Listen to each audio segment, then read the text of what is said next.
What's up, sunshine? Welcome to Tuesday, December 12th. I'm Coy Wire. This is CNN 10, and tomorrow is hashtag Your Word Wednesday. So follow me at Coy Wire on Instagram, Snapchat, and TikTok.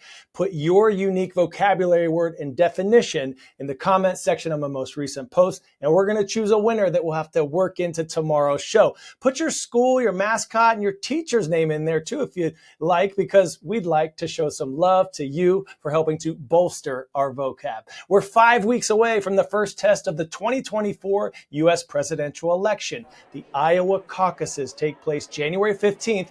And these aren't traditional elections. Caucuses can be more like meetings rather than an occasion where individuals, say, vote in a booth. 15 states and territories in the United States use caucuses. Party members and party leaders use them to meet select delegates and show support for a presidential candidate by public declaration. Caucuses often help choose delegates for the national conventions that will happen for both Republican and Democratic parties next summer. So why do the Iowa caucuses matter, you may ask? Well, while these aren't primary elections, a candidate's performance in Iowa is often viewed as a test for their campaign strength. In the past, the Iowa caucuses have sometimes predicted the outcome of the presidential election. President George W. Bush, for instance, went on to become president after winning the Iowa caucuses in 2000. The same happened for Barack Obama in 2008. And if you want to know just how good of an indicator Iowa caucuses are in predicting the next president of the United States, here's a statistic for you. 56% of winners of the Iowa caucuses have gone on to win their party's nomination for the presidency. Now, another possible indicator of a candidate's potential future success: polls. CNN's David Chalian gives us an outlook at a recent poll from Michigan and Georgia to other battleground states. Take a look in Georgia here. Look at the different matchups between President Biden on this side and three of the different candidates running on the Republican side. So against Haley, 49-43 in Georgia. Haley bests Biden. Trump, 49-44. DeSantis here, actually, this is within the margin of error, but he does not perform as well. That sort of damages a bit of his electability argument in the Republican primary. In Michigan, which Joe Biden won by a little bit of a healthier margin than he did Georgia in 2020. What you see here, Haley trouncing Biden 50-38. Trump, you showed 50-40 against Joe Biden. And again, DeSantis is the one that's below 50 here, but he also is besting Joe Biden in Michigan. Underneath the horse race, we look at some attributes. So this in Georgia here, we asked, which candidate does not have the attributes you want a president to have when it comes to temperament, okay? That is Donald Trump's worst score. 58% say he doesn't have that quality. 47% say that of Biden. But across the other three, understanding people like you, policy positions, and sharpness and stamina, which is Joe Biden's weakest point, you see 66% of Georgia voters say that Biden does not have the sharpness and stamina that they're looking for in a president. In line with our election coverage today, which U.S. state will be the first to hold a primary election a few days after the Iowa caucuses? New Hampshire, Hawaii, Florida, or New York? If you said New Hampshire, ding, ding, ding, you are correct. New Hampshire's had the tradition of holding the first U.S. presidential primary since the year 1920. This year, that will happen on January 23rd. All right, now we want to highlight someone doing extraordinary things. Our CNN audience voted that the recipient of this year's CNN Hero of the Year award should go to Dr. Quayne Stewart. He cares for the pets of people experiencing homelessness. Dr. Stewart said that he wanted to be a veterinarian ever since he was a kid. Then he started a nonprofit called Project Street Vet more than a decade ago after helping to examine and treat the dog of a homeless man outside of a 7-Eleven where he used to get his coffee. The dog owner's words, "Thank you for not ignoring me," well, they inspired Dr. Stewart to help more people in similar situations. He started by setting up small drop-in clinics to provide free medical care to pets whose owners wouldn't be able to afford otherwise. And since then, Dr. Stewart and his volunteer teams have treated thousands of animals while giving their owners some hope and dignity too. In his award ceremony speech, Dr. Stewart spoke about what it means to him.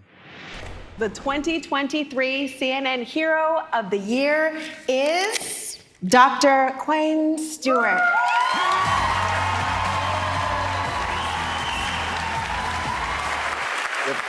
If I, as a child, could dream of doing something that was impactful, then I think I found it, or it found me, and I'm so lucky to be doing what I'm doing. It's been a wonderful journey, and as I get older, I start thinking about those big questions in life. Why are we here? What defines us? Why are we human? And I think the answer, at least for me, the answer is in the question, what does it mean to be human? And I believe it's humanity. It's looking out for each other, believing in each other, helping one another. And all of these people embody that.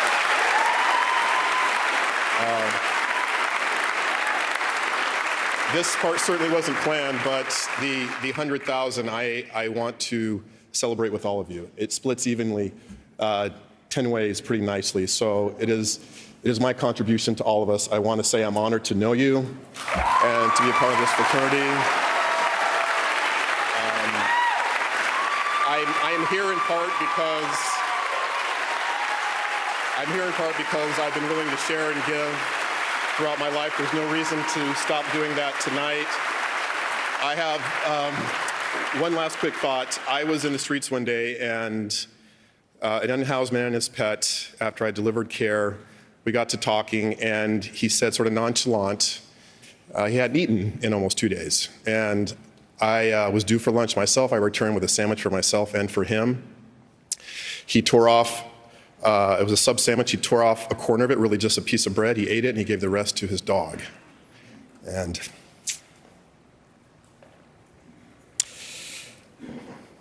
they've taught me a lot too.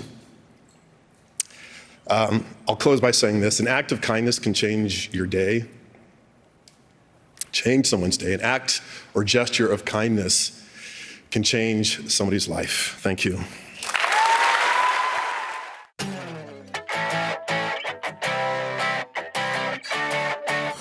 Today's story getting a 10 out of 10. It's one that makes me feel good from my head to my toes. The mystery of the missing tomato. American astronaut Frank Rubio became one of the first to grow and harvest a tomato in space. It was ultimately his passion project during a record-breaking stay on the International Space Station. It lasted more than 371 days, longer than any American astronaut in history. But his tomato went missing. Colonel Rubio said he probably spent 20 hours searching, but he was unable to catch up with it before he had to return to Earth. Well, 8 months past harvest day, when Colonel Rubio said he was sure that he had securely Velcroed the tomato in a little bag, he got some mighty fine news from his former crewmates. We can exonerate him. We found the tomatoes. All right, I got a chance to meet Colonel Frank Rubio this weekend at the Army-Navy game, and I asked him about his mission in space. Full disclosure, though, I was not brave enough to ask him about the missing veggies. Here with Colonel Frank Rubio, recently back from the longest ever mission in space, 371 days. Welcome back, sir. Thanks so much, Corey. Yeah, I appreciate it. Longest for an American astronaut. Yes. And it's awesome to be here, and it's awesome to be here with my family. Yes. And so we have house divided. You know, first Colonel here, he went to Army West Point, graduate of 1998, but it's house divided. Andrew, as you can see, and Lydia are on opposing sides of today's epic rivalry. Colonel, we'll start with you. What makes this rivalry so special? You know what? It's the fact that we are absolutely going to go at it today, and Army's going to win for sure. But the other 364 days, we are brothers and sisters in arms. We work together, and I work with some amazing Navy people out there. And so, yeah, we are best of friends, except for today. Except for today. Awesome to be here with you. I hope you got some inspiration from today's show. Harriet Tubman once said, always remember you have within you the strength, patience, and the passion to reach for the stars to change the world. All right, time to show some love. This shout out's going to Crockett Middle School in Hamilton, New Jersey. Go, go, go, Cougars. Thank you for letting us spend part of our day with you. And this shout out goes to the Redhawks in Albany, in the state of Oregon, South Albany High School. Rise up. Shine bright, superstars. Thanks for making us part of your day. We appreciate you, and we'll see you right back here tomorrow. I'm Coy Wire, and we are CNN 10.